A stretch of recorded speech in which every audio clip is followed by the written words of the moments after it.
Father Shay has that rare, strong and stable energy that holds fear and chaos together. And he manages then to draw new life and fresh hope for our world, and particularly for our most vulnerable young people. This generation needs to meet real heroes, people who have embraced the fullness of life, reflected on their struggles, and yet continue to say yes. They continue to live with passion and conviction and inspire in all of us a belief that we can create a better world. We're delighted that Martin could be with us this evening as well to support Shay. And the book, The Passion and the Power, make a great Christmas gift. Now, I'm more used to calling people aside than to speak in public. So, without any further ado, I'm going to hand you over to Martin, who will stay with us for a little while this evening. He does have to leave early, he has a prior engagement. So thank you, Martin.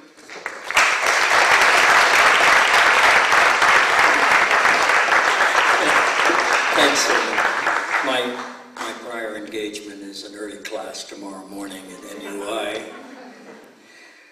Whenever I'm asked to speak in public since my country invaded Iraq, I've addressed every crowd with a poem, a prayer really for our country, meaning my country, and I'd like to share it with you now. To begin, we could use it as an invocation, if you will, despite the fact that our honored guest is ordained. Where the heart is without fear and the head is held high, where knowledge is free, where the world has not been broken up into fragments by narrow domestic walls, where words come out from the depths of truth, where tireless striving stretches its arms towards perfection, where the clear stream of reason has not lost its way into the dreary desert sands of dead habit, where the mind is led forward by thee into ever-widening thought and action into that heaven of freedom, my Father. Let my country awake. Amen.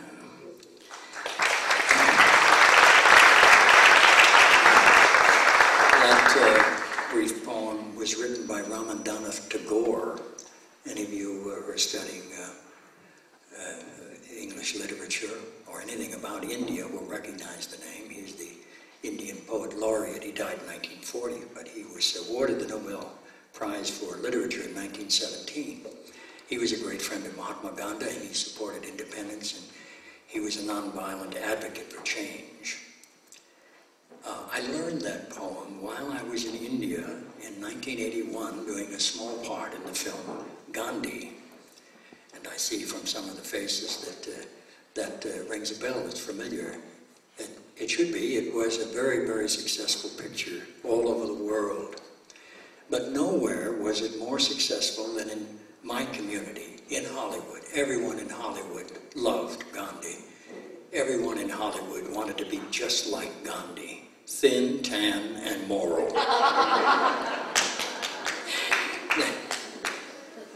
It's a lot of fun being here in Galway, and I'm very honored to have been allowed to study at a great university, besides this one, not too far on the other side of the river. And I'm getting a lot of strange reactions from people. Celebrity has its advantages, but there are some disadvantages, and sometimes they come out in the funniest ways. A few weeks ago, I was on my way to Spain, flying out of Shannon Airport, and as I was walking to my plane, a fellow passenger came along the side and said, "Good morning, Mr. President, Air Force One in the shop."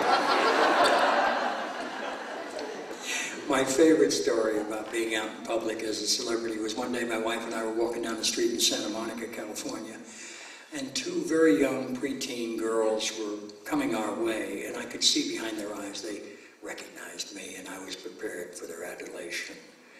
And sure enough, they walked past, but then they came rushing back again and said, oh, dear sir, gosh, we recognize you, we love you, you're our favorite actor in all the world, could we please have your autograph? I said, of course, give us some paper and a writing stick, and they did, and what's your name? All the best, and what's your name? All the best, and off they went, and as they went away, we heard one little girl say to the other, "I can't make out his handwriting. Who did you say he was?" I'm honored to be here tonight and introduce one of my friends and a personal hero. It seems whenever you go into the third world, inevitably you'll find an Irishman or an Irish woman there doing the work that we are commanded to do by the gospel. The command of Isaiah says that we must beat swords into plowshares and to study war no more. But before Isaiah, there was a famous Greek philosopher and poet named Aeschylus who said, "We are made to help make gentle the life of the world." I had the honor of first meeting Father Shay in the Philippines at the Prida Foundation in Olongapo. I was familiar with Olongapo from years previous to that as I filmed nearby in a little town called Iba when we were doing the film Apocalypse Now in 1976 and 1977. We had a mutual friend in Father John Deere, another great advocate for peace and social justice, a young Jesuit who had met Father Shay. And when he learned that I was going to the Philippines, he said, "Look him up. This is one of the heroes."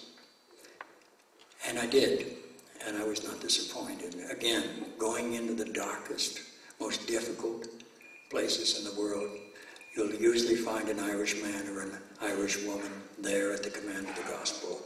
And such a one as Father Shay. I'm delighted to try to assist him, at least to accompany him as he does this promotional tour for his autobiography. I would urge you to read it. It is a powerful story and an inspiring one, and he will tell you more about that. So with no further ado, can I introduce my dear friend and my hero, Father Shay Cullen.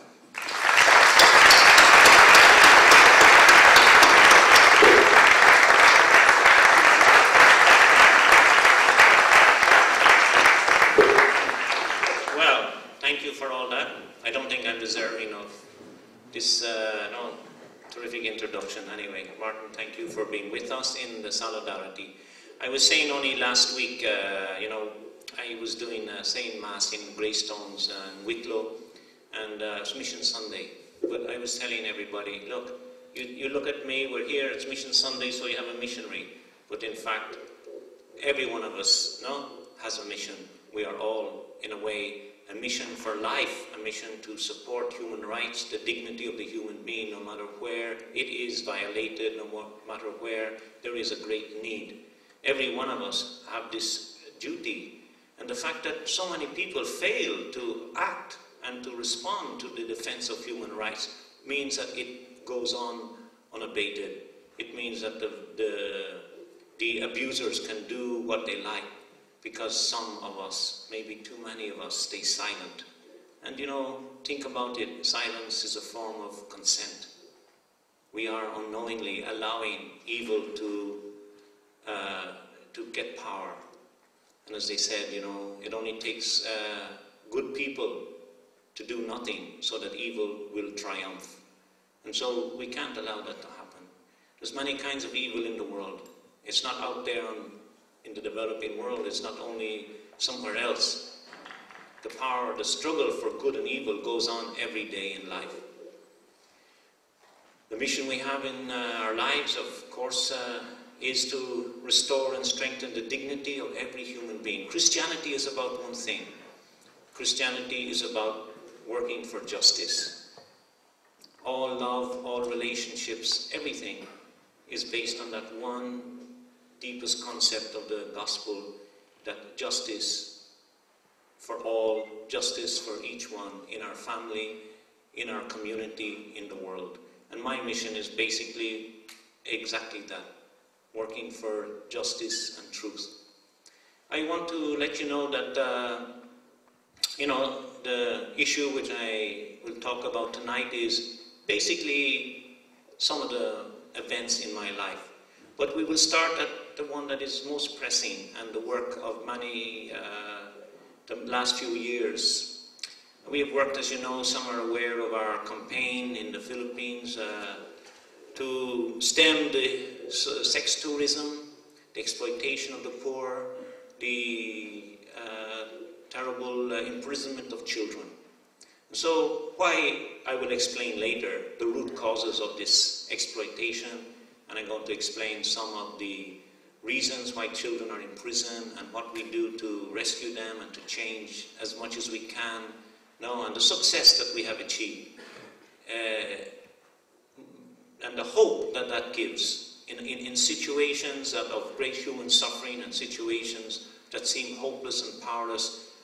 Our story tells that we can overcome. We can win out in the greatest situations of what seems to be hopeless, but it never is.